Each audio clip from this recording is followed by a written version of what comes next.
The CEO demanded. Who closed the $50 million deal? The answer left him speechless. What kind of answer could leave a CEO completely speechless? And why would such a simple question become the moment everyone remembers? Hello and welcome. We're so glad you're here to share another unforgettable story with us. If you enjoy inspiring stories about integrity, quiet strength, and unexpected moments that change everything, be sure to subscribe and turn on notifications so you never miss a new episode. Thank you for your support. It truly means the world to this channel and helps us continue bringing these stories to life. Before we begin, tell us in the comments, what matters more in business, recognition or results?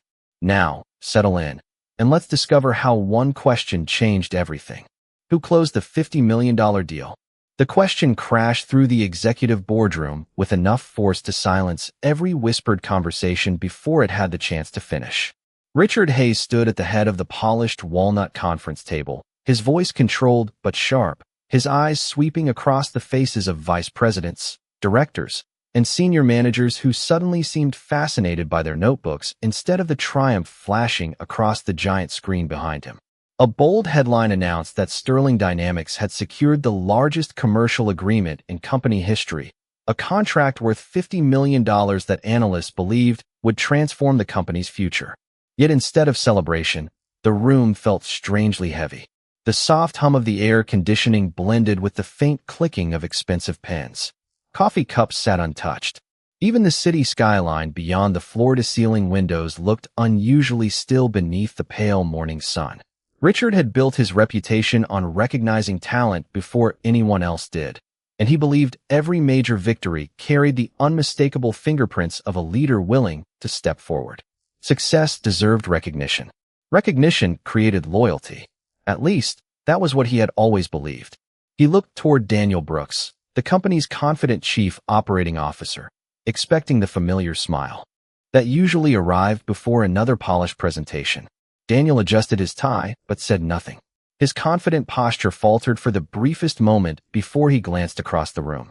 Richard noticed it immediately. Something was different. Claire Morgan, the chief financial officer, quietly closed the folder in front of her and folded her hands together. Her expression revealed neither pride nor concern, only patience, as though she were waiting for an answer everyone else had somehow overlooked. Around the table, executives exchanged uncertain glances. One manager cleared his throat, but quickly looked away. Another reached for a tablet without unlocking the screen. No one volunteered a name. No one claimed responsibility. The silence stretched longer than anyone expected, becoming almost uncomfortable in its weight. Richard narrowed his eyes. A $50 million agreement did not simply appear out of nowhere. Someone had negotiated it. Someone had earned it. Someone in this very building had accomplished what an entire leadership team had struggled to achieve for nearly 6 months. Outside the conference room, the workday continued without interruption. Elevators chimed. Phones rang softly in distant offices. Employees hurried through bright hallways carrying laptops and paper cups, unaware that on the top floor, one unanswered question was quietly rewriting everything the company's leadership believed about success. Richard rested both hands on the conference table and spoke once more, slower this time, every word deliberate. I'm asking one last time. Who closed the $50 million deal? No one answered. Then, from somewhere near the far end of the table, a single hand reached toward a folder, preparing to reveal a name that almost nobody in the room expected to hear. Claire Morgan slowly opened the folder and looked around the room before speaking, but instead of saying a name immediately, she slid a single printed document across the polished table toward Richard Hayes. The paper contained nothing dramatic at first glance, only a timeline of emails, meeting requests, revision logs, and client responses that stretched back nearly 6 months. Richard adjusted his glasses and frowned. Every critical update, every revised proposal, every solution to an unexpected obstacle appeared to connect to the same employee identification number. Yet the name attached to it was not one he expected to find. Ethan Walker. Richard looked up, surprised. Operations support? He asked quietly. Claire nodded once. That is the title listed in our human resources system. A murmur drifted through the room. Several executives exchanged puzzled expressions. One vice president leaned toward another and whispered, "Who is Ethan Walker?" The question traveled farther than intended because almost nobody answered. Ethan was not the kind of employee who attracted attention. He did not lead presentations. He did not volunteer for executive lunches. He never competed for recognition in company newsletters or leadership events. Most mornings, he arrived before sunrise carrying a worn leather messenger bag and a stainless steel coffee mug that had clearly seen years of use. He greeted the security staff by name, held elevators for strangers, and quietly disappeared into a modest workstation on the 5th floor where rows of identical desks stretched beneath bright, white office lights. His workspace looked almost invisible compared to everyone else's. There were no awards hanging on the divider, no framed certificates, no expensive gadgets. Only a family photograph sat beside his monitor. In the picture, Ethan smiled beside his 8-year-old daughter, Lily, whose missing front tooth and bright blue backpack suggested the photograph had been taken on the first day of school. Every afternoon at exactly 5:30, unless an emergency demanded otherwise, Ethan packed his laptop, straightened every document on his desk, and left without fanfare. Some coworkers joked that he lacked ambition because he never stayed late to impress management. Others assumed he simply did not have the skills to move beyond an entry-level operations role. They never asked where he went every evening. They never knew he rushed across town to pick Lily up from an after-school reading program before it closed at 6 o'clock. He had promised her years ago that no matter how difficult work became, she would never wait alone wondering whether her father would come. That promise mattered more than office politics. During meetings, Ethan usually occupied the seat closest to the door. He listened carefully, filled notebooks with observations, and rarely interrupted anyone. On the few occasions when he quietly offered an idea, louder voices often continued talking until the conversation moved in another direction. He never complained. He simply wrote another note, adjusted another spreadsheet, or solved another problem before anyone realized one existed. His colleagues remembered his kindness more than his work. He fixed broken printers without being asked. He helped new employees learn complicated software. He shared credit freely and accepted blame without argument whenever projects became difficult. Because he never demanded attention, people gradually stopped noticing him altogether. Richard leaned back in his chair, reading Ethan Walker's name once again. The room remained silent, but this time the silence carried something entirely different. It was no longer uncertainty. It was curiosity, growing quietly as everyone began asking themselves the same impossible question. If Ethan Walker had truly been at the center of the company's greatest success, how had an entire executive team failed to see him for so long? Richard Hayes remained silent for several long seconds, but his mind had already drifted away from the conference room and back through the previous 6 months. He remembered countless strategy meetings where every senior executive had confidently defended a different solution for saving the account. Consultants had delivered polished presentations filled with colorful charts. Department heads had debated pricing models for hours. Outside experts had billed thousands of dollars offering advice that never truly solved the client's concerns. Through it all, Ethan Walker had occupied the same quiet chair near the back of the room, listening far more than speaking. Richard suddenly recalled one particular meeting nearly 3 months earlier. Ethan had raised his hand only once. "I believe the client is asking a different question than the one we are trying to answer," he had said in a calm voice. Before he could continue, another executive smiled politely and replied, "Thank you, Ethan. We will let leadership handle the negotiations from here." The discussion had immediately moved on to another topic.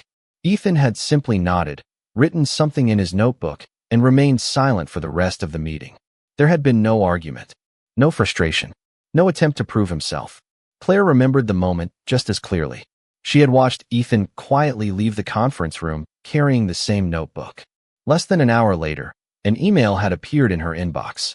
It contained 3 pages of thoughtful analysis, complete with customer behavior patterns, financial projections, and several practical recommendations.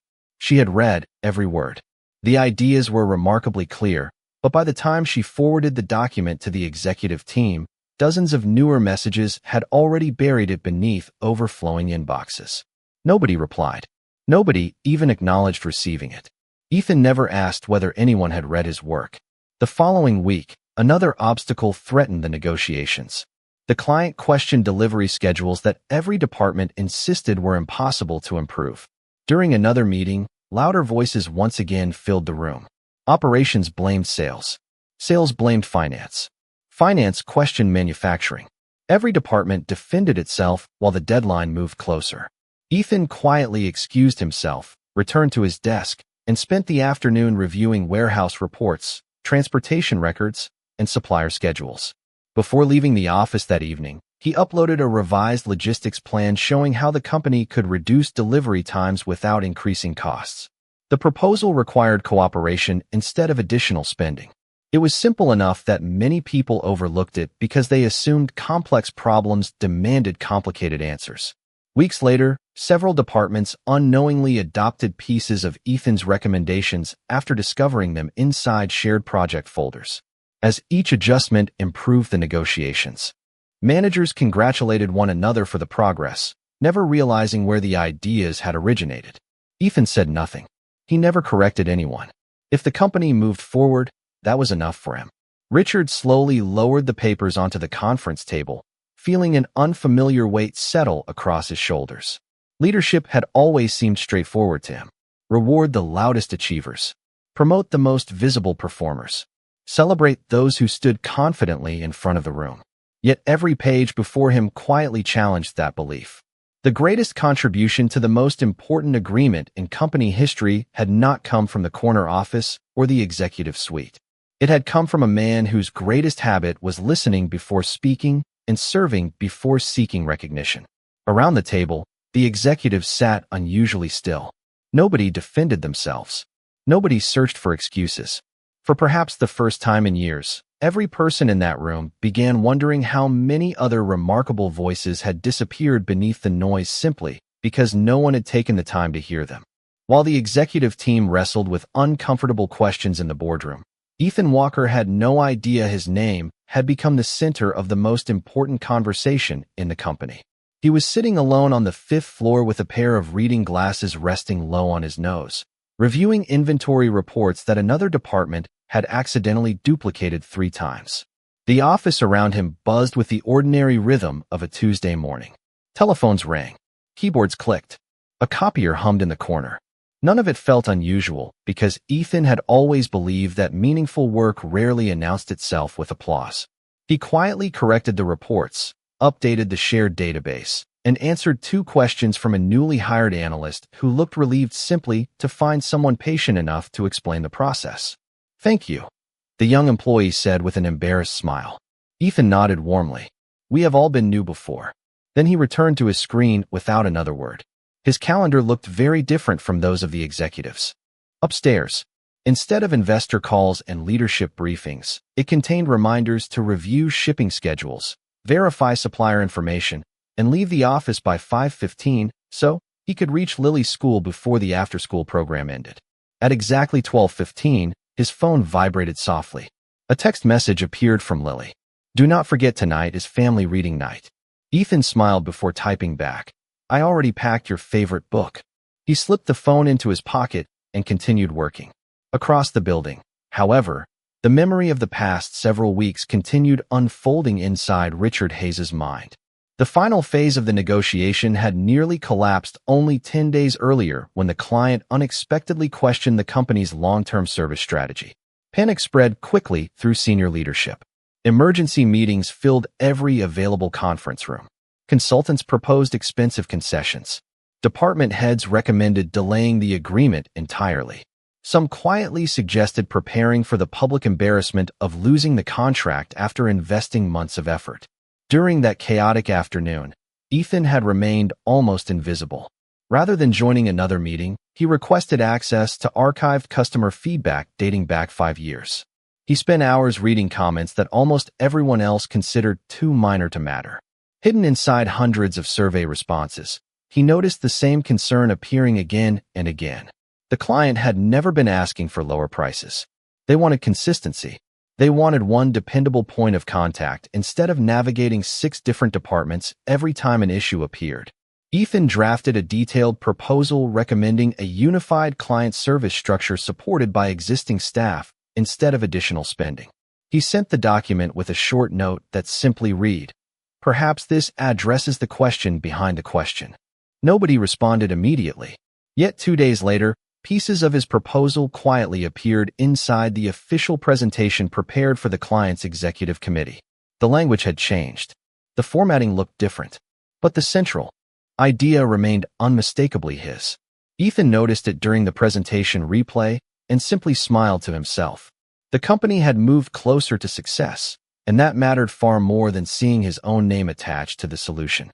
Back in the boardroom, Claire gently placed another document before Richard. This one showed the complete revision history of the final proposal submitted to the client. Every major improvement, every structural adjustment, every practical recommendation traced back to the same employee account. Richard stared at the screen without speaking. The evidence no longer suggested coincidence. It revealed a pattern. For months, the company had been quietly building its greatest victory upon the steady work of someone it had almost completely overlooked, and the realization settled over the room with the quiet weight of a truth that could no longer be ignored. Late that afternoon, the atmosphere inside Sterling Dynamics shifted almost without anyone noticing. Conversations became quieter. Emails that normally carried confident conclusions suddenly included careful questions. Managers who had once dismissed small details began asking where certain recommendations had originated. Richard Hayes gave only one instruction before leaving the boardroom. Do not announce anything yet. I want every fact verified. Nobody argued.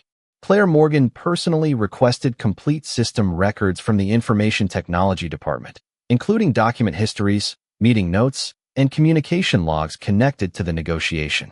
She wanted evidence, not assumptions. The reports arrived one by one throughout the afternoon, and every new document strengthened the same conclusion. Ethan Walker had never inserted himself into the spotlight, yet his fingerprints appeared everywhere the agreement had improved. He had rewritten timelines without claiming ownership. He had identified financial risks before they became expensive mistakes. He had answered difficult client questions hours before executives even realized the questions existed. More remarkable than the quality of his work was the consistency of his character. Every email ended with the same quiet tone of respect. Every recommendation focused on helping the team succeed rather than proving himself right. Not once did he complain that someone else received credit for his ideas. On the 5th floor, however, Ethan remained completely unaware of the investigation unfolding above him. He spent the remainder of the afternoon helping customer service resolve a software reporting issue that technically fell outside his responsibilities. A supervisor apologized for interrupting his workload. Ethan simply smiled. If we solve the problem together, it belongs to all of us. Those words stayed with the supervisor long after Ethan returned to his desk. At 4:45, Ethan glanced at the family photograph beside his monitor and began organizing the papers spread across his desk. He believed that a clean workspace reflected respect for the next morning, so every folder returned neatly to its place before he shut down his computer. Just as he reached for his messenger bag, his phone rang. It was Lily. Her cheerful voice carried the excitement only a child could have. "Dad, I found the chapter 1 want to read tonight." Ethan laughed softly. "Then I had better leave on time so I do not miss it." "You promised," she reminded him. "I always keep my promises," he answered without hesitation. Upstairs, Richard stood alone inside his office overlooking the city. The celebration dinner planned for that evening no longer felt important. Instead, he found himself reading Ethan's personnel file. The performance evaluations described him as dependable, cooperative, and consistent. Nothing in the file hinted that he possessed the strategic insight capable of shaping the company's largest achievement. Richard frowned. Either the evaluations had been painfully incomplete, or leadership had been measuring the wrong qualities all along. His attention shifted to one overlooked section near the bottom of the file. Previous employment. Ethan had joined Sterling Dynamics only 4 years earlier after leaving a prestigious investment advisory firm where he had held a senior position that most ambitious professionals spent decades trying to reach. Richard read the line twice, unable to understand why someone with that background would willingly accept a modest operations role without ever mentioning his experience. Before he could ask another question, Claire knocked gently and entered with one final report. She placed it on his desk without speaking. On the first page was a timestamp showing that the final revision responsible for convincing the client to sign the agreement had been uploaded at 11:47 on a Friday night. The building access log revealed that only one employee had still been inside the office at that hour. Ethan Walker. Richard Hayes did not go home that evening. Long after the lights in neighboring offices faded and the cleaning crew quietly moved through empty hallways, he remained alone inside his office with Ethan Walker's personnel file resting open beside a stack of system reports. The city shimmered beyond the windows, but Richard barely noticed it. His attention stayed fixed on one question that refused to disappear. Why would a man with Ethan's experience choose a position where almost nobody even knew his name? Claire Morgan quietly returned carrying another folder. "You asked for the archived correspondence from the final week of negotiations," she said. Richard nodded, and together they began reading through hundreds of messages exchanged during the company's most difficult days. The timeline slowly revealed what no presentation had ever shown. On that Friday evening, nearly everyone had already gone home, believing the negotiations had reached a dead end. The client had postponed the final signing after raising concerns about implementation, communication, and long-term accountability. Executives planned another emergency meeting for Monday morning. They expected another exhausting week of revisions. Ethan had reached the parking garage that night before stopping beside his car. Instead of driving away, he looked back toward the office building. Something about the client's final comments continued bothering him. They did not sound like rejection. They sounded like disappointment. Carrying his messenger bag back inside, he returned to his desk without telling anyone. Security footage showed him entering the nearly empty fifth floor shortly after 8 o'clock. The only sounds were the distant hum of fluorescent lights and the quiet rhythm of keyboards from a handful of employees finishing late projects. Ethan reopened every document connected to the proposal. He reread meeting notes, customer surveys, internal reports, and handwritten observations collected over months. Around 9:30, he made coffee in the break room and returned to work. At 10:15, he deleted nearly half of the presentation, believing it focused too heavily on what Sterling Dynamics wanted to sell instead of what the client truly needed. He rebuilt the proposal from the beginning, simplifying complicated language and organizing every recommendation around one principle: make the client's daily work easier. Every decision flowed naturally from that single idea. Near 11 o'clock, Ethan noticed another overlooked opportunity. Instead of assigning 6 different departments to manage the account, he designed a single integrated response team with one dedicated relationship manager supported by specialists behind the scenes. The structure required no additional hiring, only better coordination. It was practical, affordable, and remarkably clear. At 11:47, he uploaded the revised version with a brief note that read, "Please review if helpful. Thank you." There were no capital letters demanding attention, no request for recognition, no explanation of how many hours he had invested. Then he shut down his computer, picked up his messenger bag, and quietly drove home. Richard closed his eyes for a moment after reading the final message. The next morning, senior leaders had opened the revised presentation, appreciated the improvements, and continued preparing for the client meeting without asking who had transformed the document overnight. By Monday afternoon, the client accepted nearly every recommendation contained in Ethan's revision. 2 days later, the agreement was signed. Everyone celebrated the outcome. Nobody searched for the author. Richard slowly stood and walked toward the dark window overlooking the sleeping city. For years he had believed that extraordinary people naturally found the spotlight. Tonight, he realized something far more humbling. Sometimes extraordinary people were too busy serving others to step into it at all. The following morning, employees noticed something unusual before they even reached their desks. An invitation marked mandatory had appeared on calendars across every department. The location was the main auditorium, a space normally reserved for annual meetings or major company announcements. Speculation spread quickly through hallways and break rooms. Some believed the company was preparing to celebrate the historic agreement. Others expected new organizational changes now that such a significant contract had been secured. Ethan Walker glanced at the invitation while sipping his morning coffee.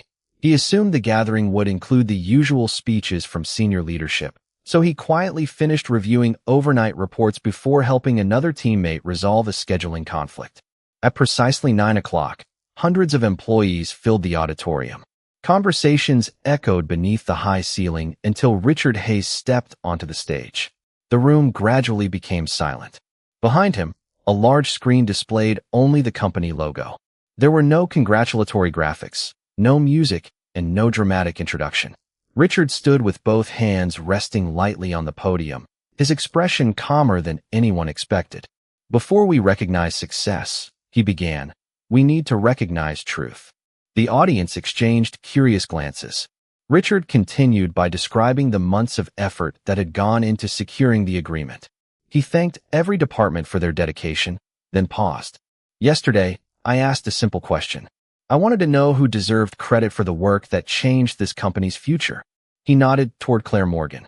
Without saying a word, she pressed a button on the presentation remote. The giant screen illuminated with a detailed timeline showing revision histories, email records, proposal updates, and document ownership. Every important improvement gradually appeared in chronological order. Beside each entry stood the same name, Ethan Walker. Quiet murmurs spread through the audience. Employees leaned toward one another, reading the screen again as though expecting a different answer. Richard allowed the room a moment to absorb what they were seeing before speaking once more. These are not opinions. They are verified records. Every major breakthrough that moved this agreement forward traces back to one employee who never asked for recognition. Ethan looked around, genuinely confused at first, until coworkers slowly turned toward him. His eyes widened slightly as he realized the screen carried his own name. He immediately lowered his gaze, visibly uncomfortable with the attention. Richard noticed the reaction and understood something important. Ethan was not pretending to be humble. Recognition simply had never been his goal. Richard stepped away from the podium and walked down into the audience. Hundreds of employees watched in complete silence as the chief executive crossed the room and stopped beside Ethan's seat. "Would you please come with me?" Richard asked gently. Ethan hesitated for only a second before standing. As they walked toward the stage together, applause began from somewhere near the back of the auditorium. It spread slowly rather than explosively, growing row by row until the entire room stood on its feet. Yet the loudest moment came to an unexpected in the instant Ethan reached the stage. The applause faded naturally because everyone wanted to hear what he would say. Ethan accepted the microphone, looked across the sea of familiar faces, and after several quiet seconds simply smiled with the same calm expression he carried every ordinary workday. Then he spoke only one sentence. "I believed I was doing my job, and I believed we all wanted the same thing." The auditorium fell into complete silence, because in that simple answer everyone heard a definition of leadership far greater than any title printed on an office door. Richard Hayes looked toward Ethan with an expression that carried more respect than authority. "There is something else everyone deserves to know," he said quietly. "Yesterday evening I reviewed your employment history. I realized I know almost nothing about the man standing beside me." Ethan shifted uncomfortably. He had never enjoyed speaking about himself, especially in front of hundreds of coworkers. Richard continued gently. "Would you be willing to tell us why someone with your background chose a modest operations position?" The auditorium remained perfectly still. Ethan lowered the microphone for a moment, gathering his thoughts before answering. "It is not a remarkable story," he said softly. "It is simply my story." He looked briefly toward the company logo behind him before continuing. "Several years ago, I worked in a very different world. Long hours, constant travel, endless negotiations. I enjoyed solving difficult problems, and I believe my career was moving exactly where I wanted it to go." His voice remained calm, but the room listened more carefully with every word. "Then my wife became seriously ill." No one interrupted. Very quickly, meetings stopped feeling important. Flight schedules stopped matching. Every promotion I had worked toward became smaller than one afternoon spent together as a family. He paused, allowing the silence to settle naturally. "After she passed away, I became the only parent Lily had left." Several employees quietly lowered their eyes. Ethan smiled gently instead of showing sadness. "Children measure time differently than adults. They remember whether you kept your promises. They remember whether you were there after school. They remember who sat beside them during bedtime stories. I realized I could always earn another job. I could never earn back the moments my daughter needed me most." Richard listened without moving. The executives on the front row exchanged thoughtful glances as pieces of Ethan's quiet routine suddenly made perfect sense. Leaving the office on time had never been a lack of commitment. It had been the deepest expression of commitment imaginable. Ethan continued, I accepted a position that allowed me to build a stable life for Lily. I never considered it a step backward. I considered it a different definition of success. Claire felt her eyes become moist as she remembered every afternoon Ethan politely declined late meetings without offering excuses. He had never asked for special treatment. He had simply honored the promise he had made to his daughter. Ethan looked across the audience with the same calm dignity that had defined every ordinary workday. The skills I learned in my previous career did not disappear, he said with a gentle smile. They simply found a different purpose. If they could help this company succeed while allowing me to be the father Lily deserved, then I already had everything I needed. The auditorium remained completely silent. There was no dramatic music, no emotional speech prepared in advance. Only the unmistakable truth spoken by a man who had quietly reordered his entire life around love, responsibility, and grace. Richard slowly stepped forward and extended his hand. Ethan, he said with sincere humility, I believed leadership was measured by titles, offices, and visibility. Today you reminded all of us that true leadership begins with character, grows through service, and asks for nothing in return. Ethan accepted the handshake with quiet gratitude, and in that simple moment the distance between the chief executive and the overlooked employee disappeared, replaced by something far more valuable than authority alone, mutual respect. The applause gradually returned, but this time it carried a different meaning. It was no longer celebrating a successful agreement or impressive financial milestone. It honored a man who had quietly reminded an entire company that dignity could never be measured by a job title. Richard Hayes waited until the room settled once more before speaking. Effective immediately, he said, our leadership team will begin changing more than an organizational chart. We will change the way we recognize people. We will listen before we assume. We will value contribution before visibility. And we will never again overlook someone simply because they choose humility over attention. The audience responded with gentle applause, yet Ethan remained exactly as he had always been.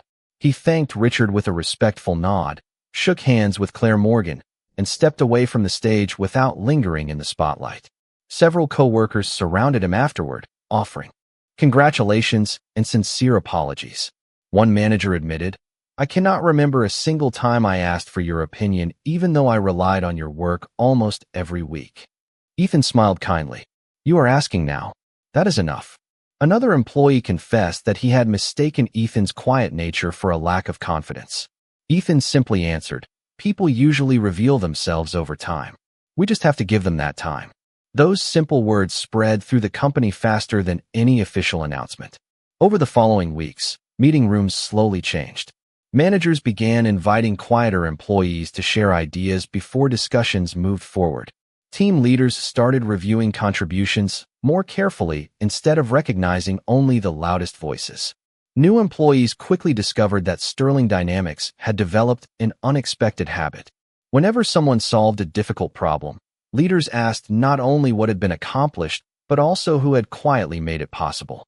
Ethan accepted a new leadership position several months later, but only after Richard agreed to one condition. His schedule would continue, allowing him to leave in time for Lily every afternoon except during genuine emergencies. Richard smiled and replied, a company that cannot respect a father keeping his promise does not deserve a leader like you. That evening, Ethan parked outside Lily's school just as children streamed through the front doors carrying backpacks almost larger than themselves. Lily spotted him immediately and ran across the sidewalk with a bright smile. You are on time, she said proudly. Ethan laughed. I told you I always keep my promises. As they drove home beneath the warm glow of the setting sun, Lily asked how work had gone. Ethan thought quietly for a moment before answering.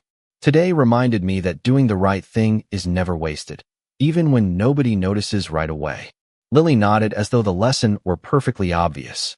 Mom used to say kindness grows underground before anyone sees the flowers. Ethan smiled toward the road ahead. She was right. Somewhere behind them, the office tower still reflected the fading light across its glass. Windows, But for the first time in many years, its greatest success was not the agreement displayed in quarterly reports.